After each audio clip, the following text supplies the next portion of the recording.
السلام علیکم ورحمۃ اللہ وبرکاتہ۔ ہمارے بعض اسلامی بھائی یہ سمجھتے ہیں کہ لگتا ہے کہ شب قدر میں قیام کرنا، شب بیداری کرنا، عبادتیں کرنا ضروری ہے، لازم ہے۔ تو اس ٹاپک پر بات کر کے اس مسئلہ کو وضاحت کرنے والے ہیں۔ پہلی بات یہ سمجھتے چلیں کہ پانچوں ٹائم کی نمازیں پڑھنا یہ فرض ہیں۔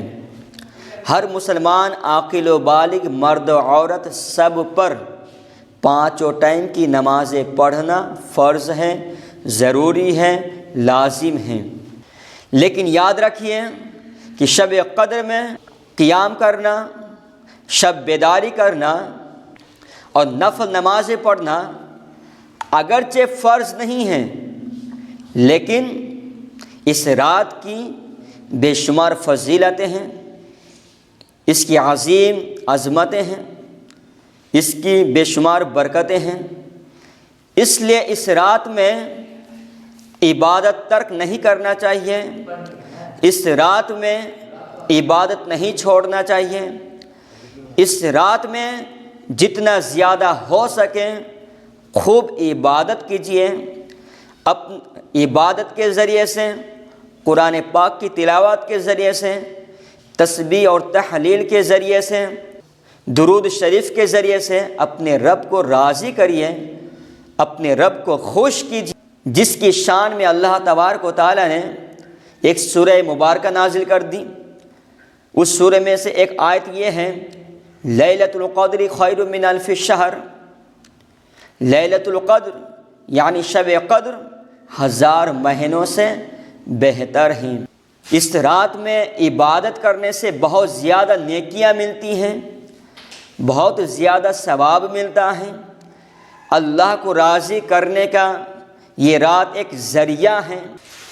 زیادہ سے زیادہ اپنے رب کو منوانے کے لیے عبادت کیجیے، خرافات سے دور رہیے، اچھے کام کیجیے۔ آپ کو جو بھی پڑھنا آتا ہے وہ پڑھیے، درود شریف پڑھیے، تسبیح پڑھیے، کلمہ شریف پڑھیے، قرآن پاک کی تلاوت کیجیے۔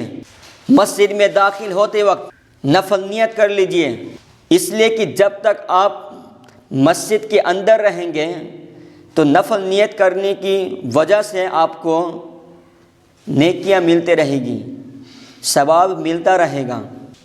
خوب جاگ کر عبادت کریں، جتنی آپ کی استطاعت ہو، جتنا آپ کر سکیں کیجئے۔ نفل نماز بھی پڑھیے، اس لیے کہ نفل نماز پڑھنے کی بہت زیادہ فضیلت ہیں۔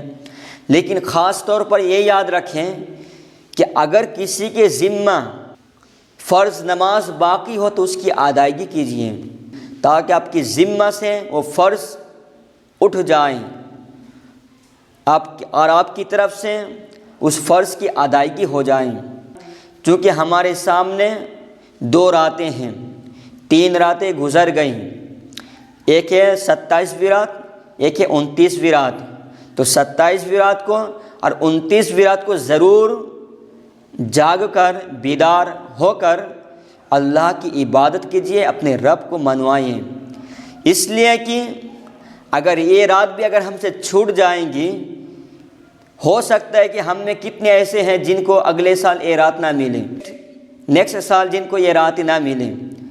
تو ضرور اس رات کی قدر کیجیے، اس رات کی تکریم کیجیے، احترام کیجیے، ادب کیجیے۔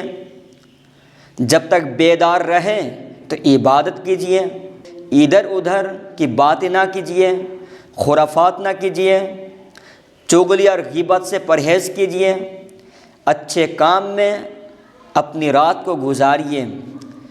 اس رات میں آپ نفل نماز بھی پڑھ سکتے ہیں، جیسے کہ میں نے ایک بار بتایا ہے نفل نماز کے تعلق سے۔ چاہے تو آپ 8 رکعتیں پڑھ لیں، چاہے تو 4 رکعتیں پڑھ لیں۔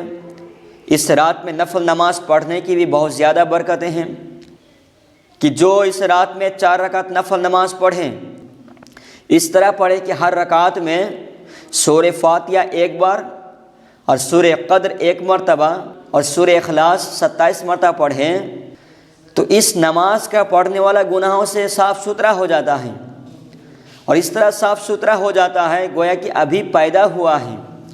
اور اللہ رب العزت اس نماز کے پڑھنے والے کو جنت میں 1000 محلات عطا فرمائے گا۔ تو اس لیے اس نماز کو ترک نہ کریں، ضرور پڑھیں۔ ایسے ہی اگر آپ چاہیں تو ایک اور روایت میں ہے کہ جو شخص اس رات میں یعنی 27ویں رات کو 4 رکعت نفل نماز پڑھے اور اس طرح پڑھے کہ ہر رکعت میں سورہ فاتحہ مکمل اور سورہ قدر 3 مرتبہ اور سورہ اخلاص 50 مرتبہ پڑھیں، تو اس نماز کا پڑھنے والا جو بھی دعا مانگے گا اس کی دعا قبول ہوگی۔ اللہ تبارک و تعالیٰ اسے بے انتہا ثواب عطا فرمائے گا، اس کے کل گناہ بخش دے گا۔ تو یہ تھے چند باتیں جو میں نے آپ کی خدمت میں پیش کی۔ السلام علیکم ورحمۃ اللہ وبرکاتہ۔